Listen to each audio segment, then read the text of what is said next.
Amados irmãos e irmãs, sejam todos muito bem-vindos. Mais uma vez estamos aqui reunidos para, com tranquilidade, com paz, com alegria, acalmarmos os nossos corações e dedicarmos alguns minutos em prol do estudo, em prol da reflexão, dos ensinamentos que vem nos trazer, dos esclarecimentos que a doutrina espírita vem nos trazer. Hoje nos foi endereçado o livro Sol nas Almas, em seu capítulo 57, com o tema Leitura Espírita. Antes, porém, de fazermos a leitura, vamos abrir um livro para fazer um estudo inicial. Eu trouxe aqui Um Minuto com Jesus, Pastorino, e, abrindo aleatoriamente, chego até a página 95, no qual temos uma passagem do Evangelho de Lucas, capítulo 17, versículo 21, que diz o seguinte: O reino de Deus está dentro de vós. É tempo de interiorização. Pense nisto. Pode-se dizer que relativamente existem dois espaços, o de fora e o de dentro. Aprenda a interiorizar-se. Não se deixe condicionar ou impressionar demasiadamente pelas coisas ou realidades externas. Dentro de você há um novo mundo, o reino do Espírito. Os voos interplanetários não são mais importantes que os voos do pensamento nos espaços abissais da alma. Quem sabe viajar por esses espaços possui o mapa do reino de Deus. Aqui nós temos duas passagens bem interessantes que podemos fazer uma relação em cima dessa leitura. Primeiro, aquela parte que se encontra em João e no Evangelho de João, que fala de há muitas moradas na casa do Pai, do qual as moradas podem ser os mundos celestes e as moradas também podem ser nossos estados de alma, nosso estado de espírito, a nossa casa mental, aonde estamos morando, não é? E outro ponto que nós também podemos divisar fazer o entendimento, né? Obter o entendimento dessa leitura, está no Evangelho de Mateus, aonde Jesus diz que não vim trazer a paz, mas a espada. E, de certa forma, o que é a paz, né? A paz não necessariamente está fora.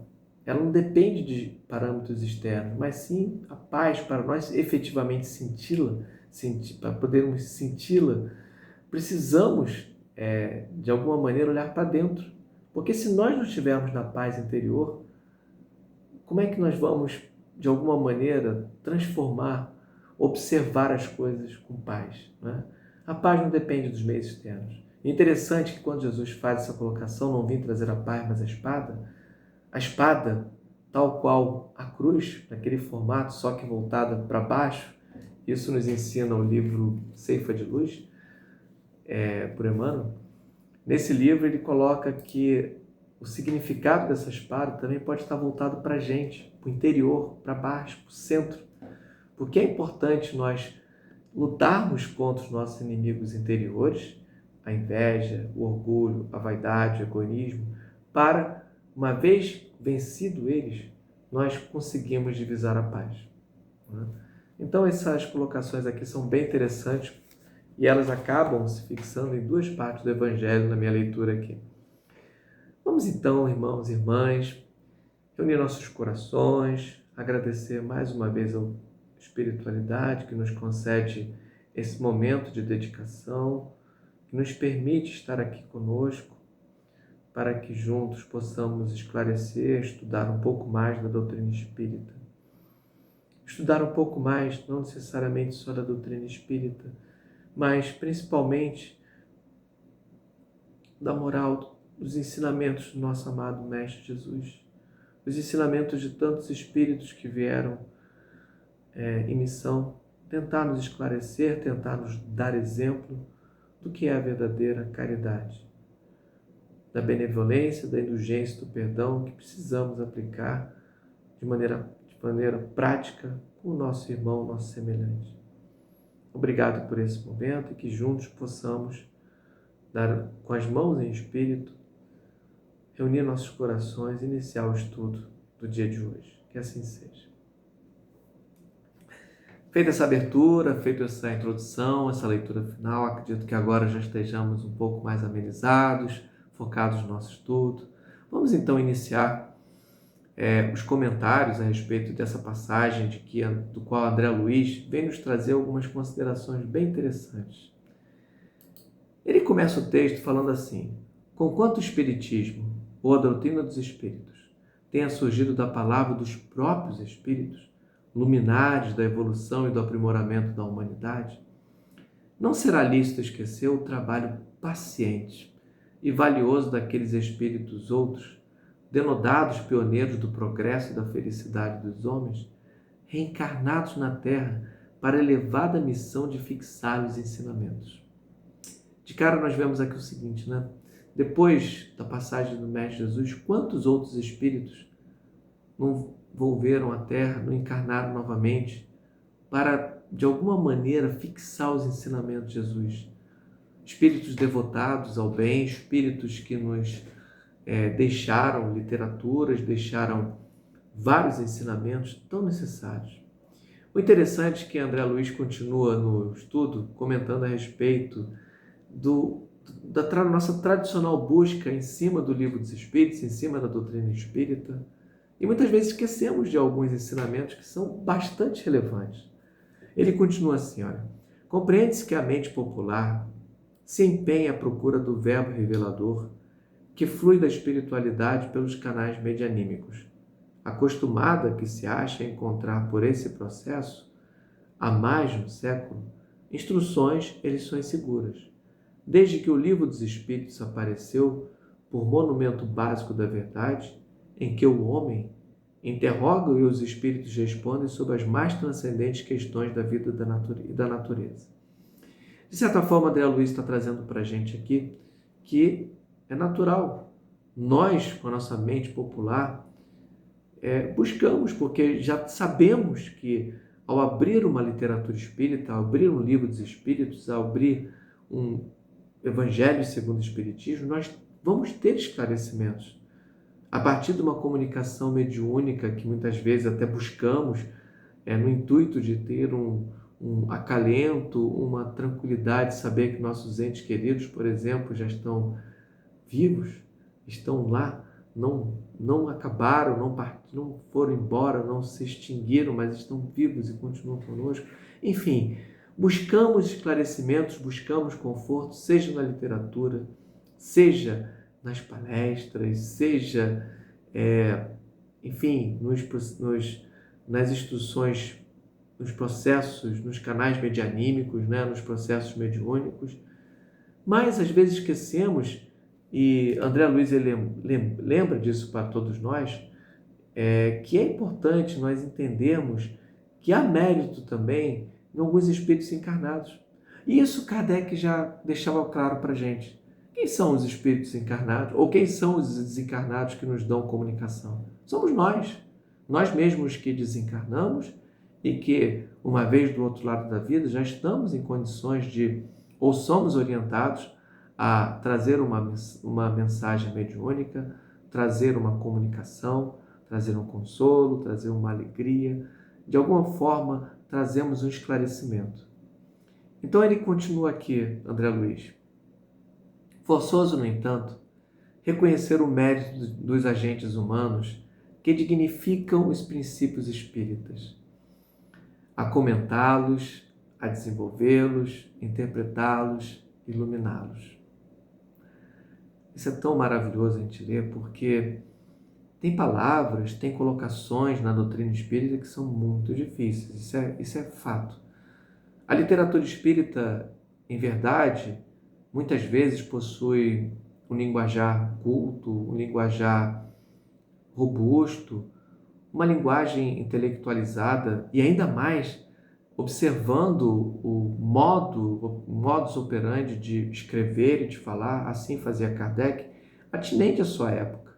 Então, é claro, é compreensível que muitas das questões que estão colocadas no Evangelho segundo o Espiritismo, ou então nas obras de Kardec, talvez fujam à compreensão de algumas pessoas, fujam à compreensão daqueles que ainda estão precisando de caminhar um pouco mais em literatura, nesse tipo de entendimento.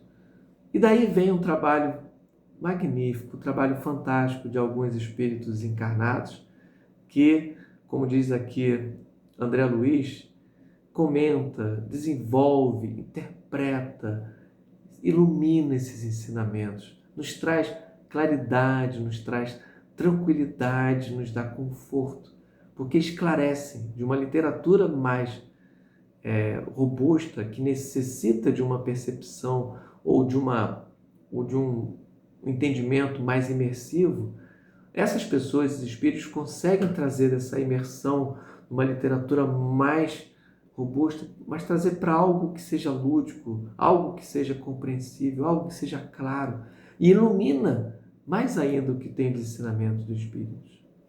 Ele continua aqui, André Luiz. Sem Allan Kardec, não teríamos a autoridade terrestre reunindo fatos e deduções na formação da doutrina. E depois do codificador, tivemos no mundo todo uma pleiade de missionários corporificados na forma física, organizando empreendimentos e realizações que honram todos os setores do espiritismo, erguido à condição de cristianismo redivivo. E não tivemos, de fato, espíritas ou uma representatividade tão significativa? Quem nunca ouviu falar num dos pioneiros do espiritismo ali, Caibar Schutel, com suas obras de esclarecimento, com o seu trabalho fantástico de estudo do Evangelho, trazendo para nós vários ensinamentos. Bezerra de Menezes, podemos lembrar também, né? Então, o próprio Chico Xavier, que espírito iluminado, que trouxe paz, trouxe tranquilidade e conseguiu levar a tantos corações consolo e levar esclarecimentos, né, do entendimento da doutrina espírita, muitas vezes por palavras simples, por gestos simples, por formas simples de exemplificar o evangelho praticado e colocado lá no Evangelho segundo o Espiritismo por Kardec. André Luiz continua aqui. A eles devemos construções doutrinárias inesquecíveis, quais sejam as interpretações científicas dos fenômenos, as experiências inatacáveis, as análises filosóficas, as ilações religiosas, os relatórios seguros, a organização do intercâmbio espiritual, a literatura da nova revelação, a escola e os ensinamentos kardecianos, as observações precisas, a história do espiritismo, a imprensa renovadora. Falei de Caibar Schutel, olha o Clarim, um trabalho que até hoje está ativo, os boletins informativos, os simpósios permanentes de estudo, os conclaves de orientação, as teses santificantes, os apelos à sublimação da alma, os planos das obras espíritas. Indubitavelmente, nos coloca André Luiz, é imperioso acreditar a eles, devotados ceareiros de luz, precioso e inestimável trabalho na sementeira e difusão das verdades que abraçamos. Razão porque tributar-lhes consideração e estímulo, lendo-lhes as páginas edificantes e louvando o serviço benemérito, é para todos nós inanielável dever. Quantos espíritas, Divaldo Pereira Franco, o nosso irmão já desencarnado, que fez tantas palestras, tantas exposições que traziam para a plateia, traziam para o público centenas, às vezes até milhares de pessoas, de alguma maneira acompanhando a sua narrativa, acompanhando o seu entendimento, acompanhando os seus esclarecimentos à luz da doutrina espírita. Chico Xavier, no Pinga Fogo, alcançando uma audiência fantástica no Brasil inteiro, conseguindo levar esclarecimento, acompanhado por Emmanuel, nos episódios que foram gravados, trazendo tanta clareza no sentido dos ensinamentos dos espíritos. Então, de fato, eu fico imaginando aqui, e coloco como exemplo, sempre citamos que nas reuniões espíritas, nas palestras espíritas, nós nunca estamos sozinhos. nós estamos, nós encarnados, presentes, muitas vezes sentados nos bancos, e no entorno do ambiente espírita, diversos outros espíritas estão lá conosco, acompanhando os ensinamentos, às vezes, de um irmão encarnado, que naquele momento se mostra como um grande esclarecedor, alguém que vem trazer efetivamente o ensinamento de uma maneira mais clara, de uma maneira mais lúdica, de uma maneira mais de uma forma que é muito mais fácil de alguém que tenha dificuldades absorver um pouco mais ou de entender. Companheiros, completa aqui André Luiz, honremos o livro dos Espíritos. Nas letras mediúnicas que desdobram os primores da codificação à luz do Evangelho. O que ele coloca aqui para a gente é que, de fato, a base está lá. Mas referenciamos também os livros dos espíritas valorosos e sinceros que são na Terra abnegados apóstolos do Senhor. De fato, André Luiz ele menciona livros, né? Ele cita aqui os valorosos livros que não necessariamente são livros espíritas, mas também devemos levar em consideração exposições, palestras. Aqui nós tínhamos uma colocação do Sol nas Almas ainda do século passado, no qual não tínhamos hoje esses recursos imensos como a internet, por exemplo. Nós temos hoje em dia a capacidade de abrir, mesmo ainda que num carro, num trânsito, num ônibus, assistir uma palestra espírita, abrir, por exemplo, um Spotify, no qual podemos ouvir músicas, mas também temos ali palestras variadas, palestras, por exemplo, com Arthur Valadares.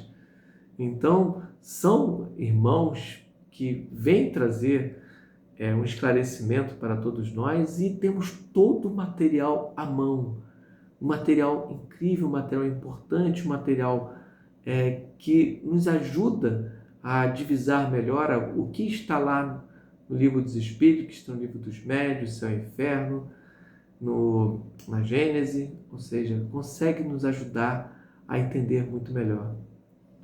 Aí nós perguntamos, mas quem são esses, né? Referenciamos também o livro dos Espíritas Valorosos. Quem são? O que são espíritas valorosos? Né? Será que espíritas valorosos existe alguma classificação? Aqui eu me ativo um pouco nessa frase que ele colocou, nesse termo que ele colocou, Livro dos Espíritas Valorosos e Sinceros. Se nós pegarmos lá no capítulo 17, Sedes Perfeitos, do Evangelho segundo o Espiritismo, existe um tópico que se chama Os Bons Espíritas.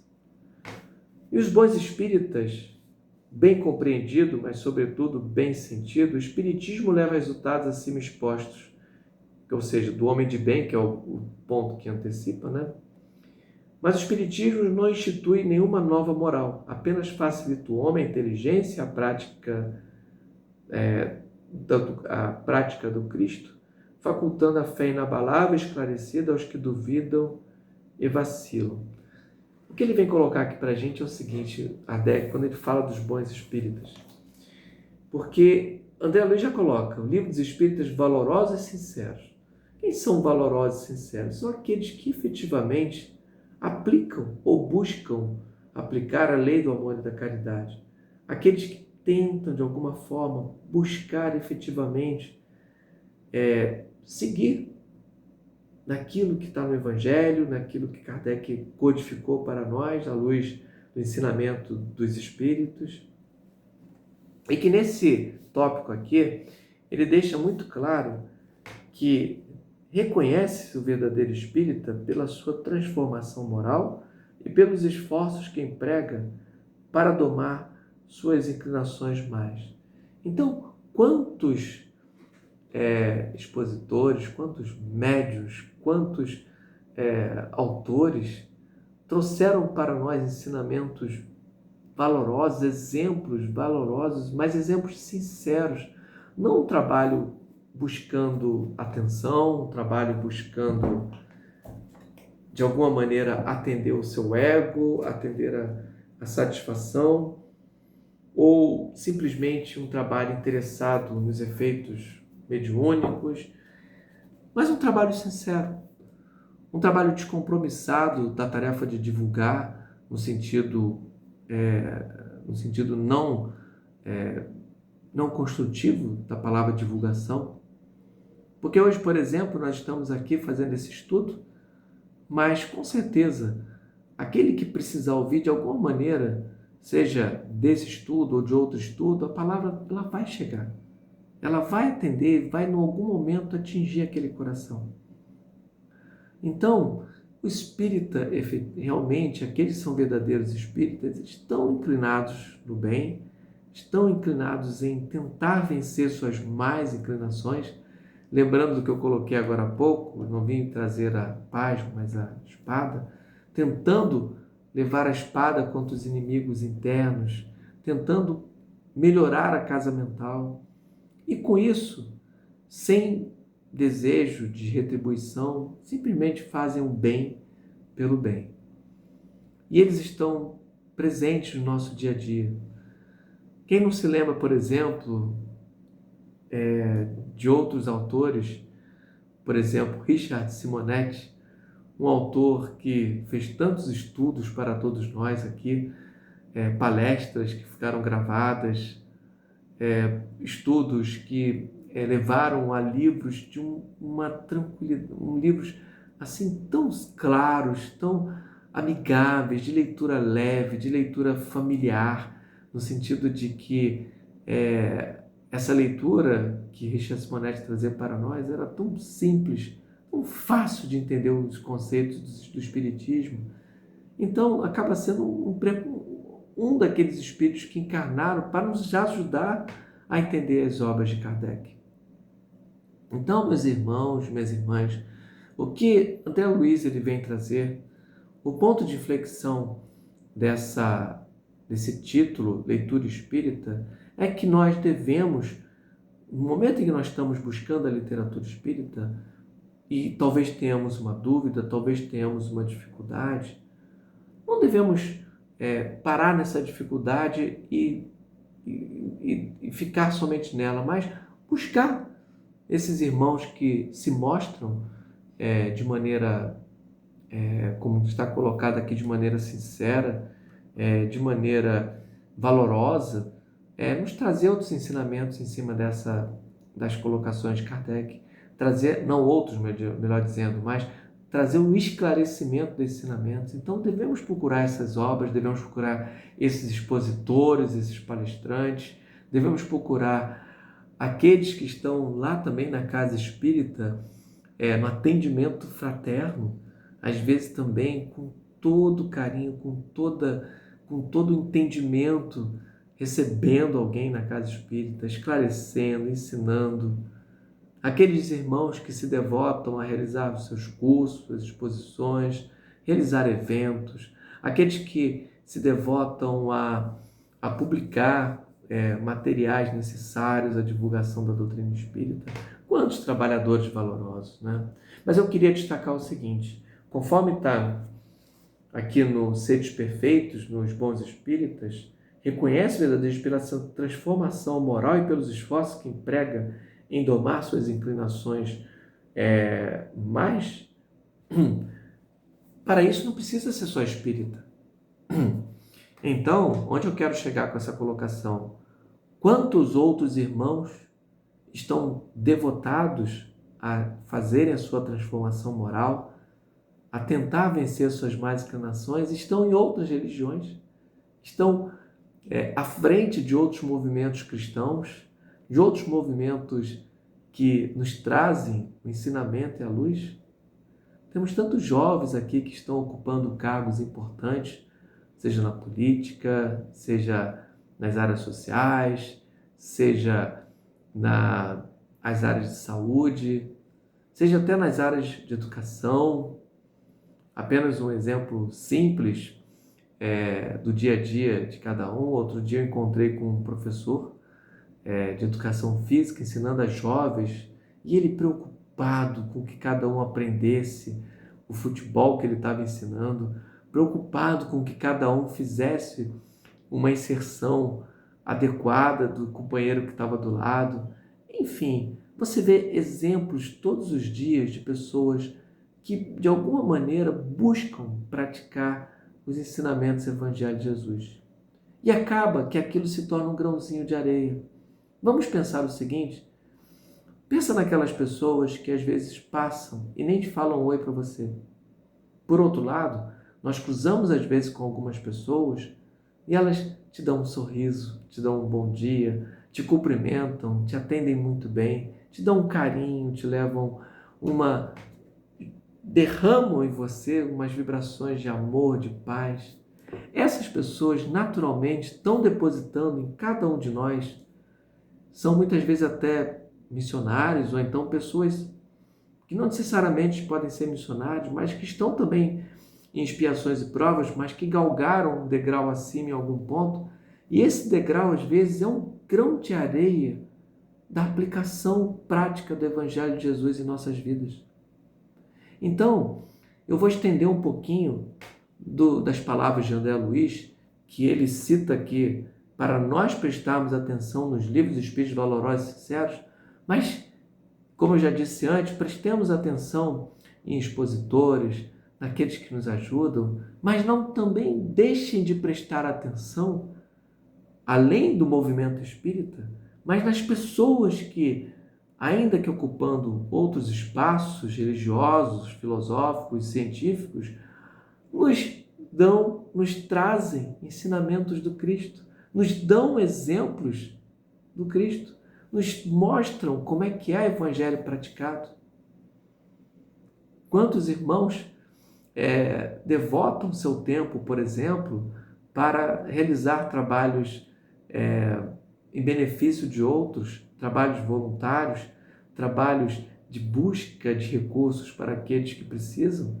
Isso não é um exemplo do Evangelho praticado? Isso não é exemplo da prática? Ou seja, não é só, meu irmão, minha irmã,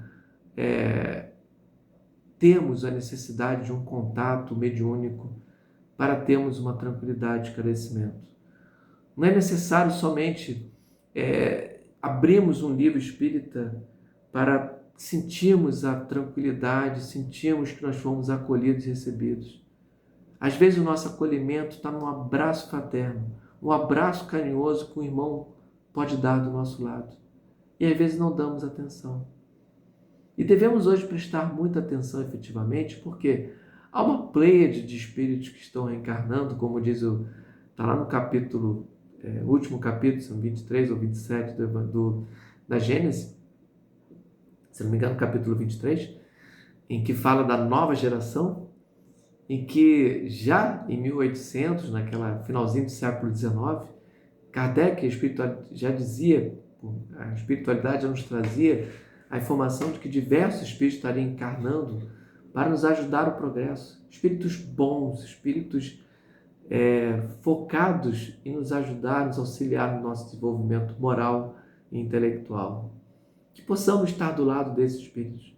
Que possamos não necessariamente, claro, vamos buscar, vamos ler, vamos estudar a literatura espírita, ela é importantíssima, porque no momento em que eu devoto alguns instantes para uma literatura espírita, eu amenizo meu coração, eu mergulho na literatura, assim como todo livro de romance, todo livro de histórias, a gente consegue mergulhar. Se você fizer um estudo na literatura espírita, você vai conseguir fazer isso também. Mas muitas vezes estarmos ao lado, observarmos aquelas pessoas que efetivamente se encaixam dentro dessa definição do verdadeiro espírita, pode ser também uma maneira de nós honrar aqueles espíritos que vêm nos trazer uma mensagem, vêm nos trazer um ensinamento, vêm nos trazer um esclarecimento e um exemplo do amor que o Mestre Jesus veio nos ensinar. Então é isso que nós tentamos trazer na reflexão de hoje.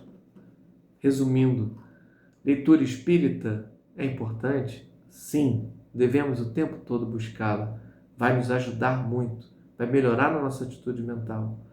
Mas não podemos esquecer que a par da literatura espírita, há tantos outros encarnados fazendo trabalhos sensacionais, trazendo o evangelho praticado, que vai, talvez, às vezes, muitas vezes, ensinar para todos nós muito mais do que às vezes estar parado, simplesmente buscando o entendimento intelectual, quando a prática às vezes é muito mais interessante.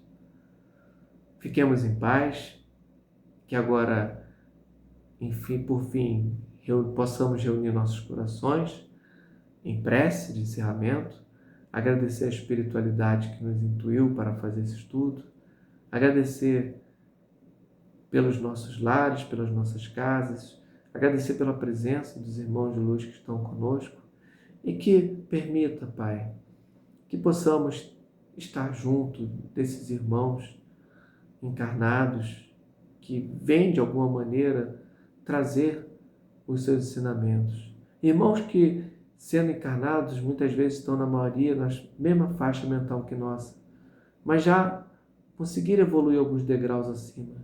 Que possamos aprender por meio da caridade que eles praticaram para, de alguma maneira, sermos úteis, ensinarmos e sermos também mais um arado que irá ceifar esse campo mental, essa seara de luz e de amor, do qual precisamos ser partícipes, colaboradores, buscando sempre o progresso, o amor, a luz e a paz. Muito obrigado a todos que estiveram conosco. Até a próxima, que assim seja.